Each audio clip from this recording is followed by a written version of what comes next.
As a leader, instead of complaining about things, why not take some of the problems and convert them into projects? I'm Greg Schenkel, President of Unique Training and Development and Frontline Leadership Systems. Today's Leader Feeder, we got to look at how you can take some of those frustrations that you and your team members have and convert them into projects so that you can make continuous improvement happen in your department. As usual, I've got a few tips for you. Number one is don't accept it, determine to fix it.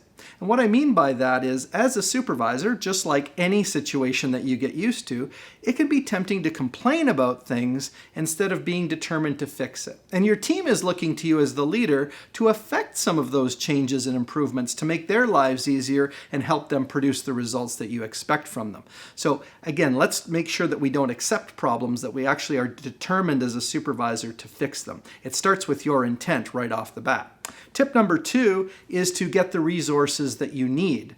Remember, as the supervisor responsible for a production environment, you have access to lots of support staff, whether they be in your supply chain, your engineering department, your continuous improvement coordinators.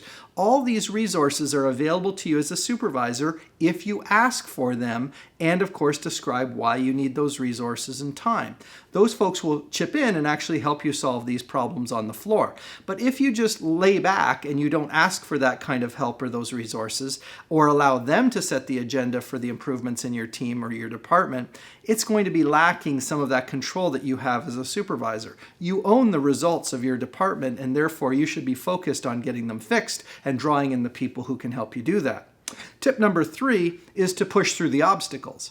I mean, these kinds of stubborn problems probably didn't just come up overnight, and they won't be fixed in one day either. And you're going to run into obstacles and problems. It could be machinery related, it could be systems related, it might be supplier related. But along with all those extra helpers and resources in your company, if you stick with it, and it doesn't mean you're going to have to work on it for months on end, typically it means a number of days or weeks of focused activity will start to bring you some of the results that you're looking for. So don't just stop when you hit one of those obstacles or roadblocks. Find a way over it, through it, or around it using the help that you have. Because in the end, solving those problems will not only help you be more successful as a leader, it'll help drive the performance of your department, which of course makes your manager look good as well. So once you've mastered how to bring the resources that you need to solve some of the problems that you have, you might decide to work on some of your other leadership skills. And of course, you can do that by accessing our virtual training exclusively for your team, enrolling in one of our public workshops, or yes, even the old-fashioned way of having us come on site to work with your team and teach them the leadership skills that they need. We have many on-demand services as well, and you can access all of that or start a conversation with us by going to our website at uniquedevelopment.com.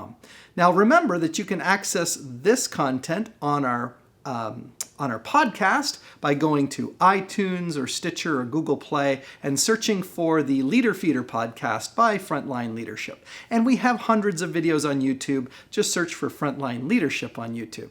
No matter how you connect with us, I look forward to helping you on your leadership journey.